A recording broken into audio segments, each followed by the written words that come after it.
এই মুহূর্তে আপনাদের প্রত্যেকের জন্য সুখবর যে ঘরের টাকা কবে আপনাদের ব্যাংক অ্যাকাউন্টে আসতে চলেছে।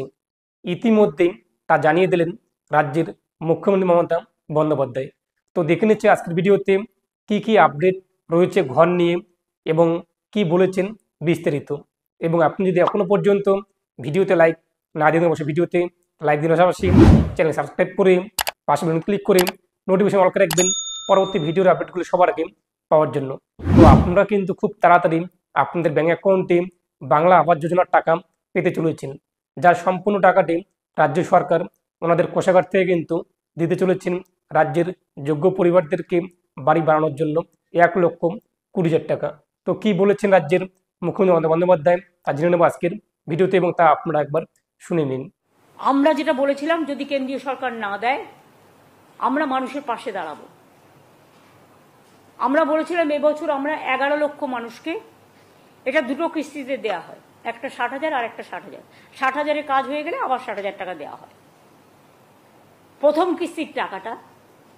আর 11 লক্ষর জায়গায় এটা আমি 1 লক্ষ বাড়িয়ে দিয়েছি। তার কারণ যদিও টাকার সংকুলনের প্রবলেম আছে, তা সত্ত্বেও তার কারণ দানা হয়েছে, বন্যা হয়েছে, টর্নেডোতে অনেক ঘরবাড়ি ভেঙে গেছে, তাদেরগুলো ইনক্লুড করে আমি এটা 11 লক্ষটাকে 12 লক্ষ করে দিয়েছি।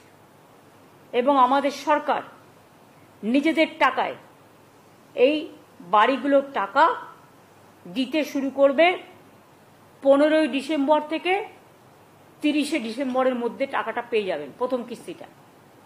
কারণ যেহেতু ইলেকশন ছিল, যেখানে ইলেকশন সেখানে সার্ভেই করতে দেয়নি। 6টা জেলায় ইলেকশন ছিল, 5টা জেলায়।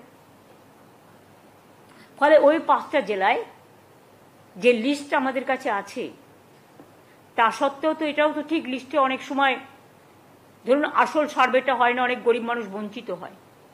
যাতে বঞ্চিত না হয় তাই পশ্চিমবঙ্গ পঞ্চায়েত এবং গ্রামীণ ডিপার্টমেন্ট একটা সার্ভে করছে এলাকায়। সেই সার্ভেটা মানে কাউকে বাদ দেওয়া নয়, যারা গরিব তারা পাবেনি। এটা করা হচ্ছে এই কারণে যে ক্রস চেক করে নেওয়া উচিত সে পাওয়ার যোগ্য কি পাওয়ার যোগ্য নয়। যদি কেউ পাওয়ার যোগ্য হয় সেটা বঞ্চিত না হয়। কিন্তু এই 12 লক্ষ দেওয়ার পরেও আমাদের কিন্তু আরো বাকি থাকবে 24 লক্ষ। আগে আমরা 50 লক্ষ বাড়ি করে দিয়েছি এই 12 বছরে। আরো 24 লক্ষ বাকি থাকবে, সেটা আমরা ফেজ ওয়াইজে যখন আমাদের টাকা অ্যাভেলেবেল হবে তখন সেটা আমরা করে দেব।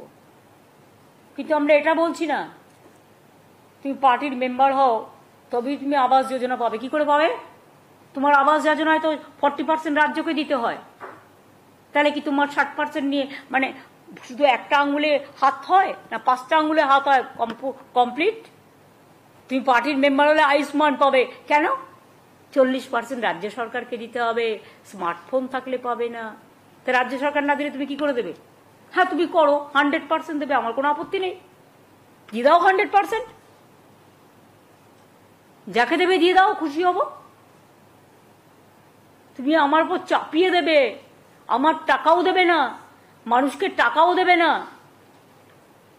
ভাই তোমাদের দয়া দরকার নেই, আমাদের মতো করতে দাও। মানুষের আশীর্বাদে যখন 50 লক্ষ আগে করতে পেরেছি, 12 লক্ষ দিচ্ছি আমরা ডিসেম্বর থেকে, আরো 24 লক্ষ যেটা বাকি থাকবে আমি 2-3 বছর টাইম হাতে নেব। সারা বাংলায় সব পাকা বাড়ি আমরা আস্তে আস্তে করে দেব। আমার টাকাটা সংকুলন করতে হবে। রিজার্ভ ব্যাংক তো আমার কাছে নেই যে ছাপিয়ে দেবো বা নোটবন্দি করে টাকা জোগাড় করব। টাকাটা রাজ্যের ট্রেজারিতে ইনকাম করে আনতে হবে। তো আশা করি বুঝতেই পেরেছেন, এই ছিল আজকের আপডেট। খুব তাড়াতাড়ি আপনাদের অ্যাকাউন্টে কিন্তু বাংলা আবাস যোজনার প্রথম কিস্তির টাকা আসতে চলেছে। এবং পরবর্তী ভিডিওতে আমরা দেখে নিচ্ছি কিভাবে আপনি আপনার নাম লিস্ট থেকে খুঁজে বের করবেন। যদি আপনি সেই ভিডিওটি চান অবশ্যই কমেন্টে জানিয়ে দেবেন, পরবর্তী ভিডিওতে আমরা সে নিয়ে আলোচনা করব। আর পরবর্তী ভিডিও মিস না করার জন্য অবশ্যই আপনার চ্যানেলটিকে সাবস্ক্রাইব করে নোটিফিকেশন অল করে রাখবেন এবং ভিডিওটি অবশ্যই বেশি শেয়ার করে প্রত্যেককে জানিয়ে দেবেন। প্রত্যেকে সেই পর্যন্ত ভালো থাকুন, সুস্থ থাকুন।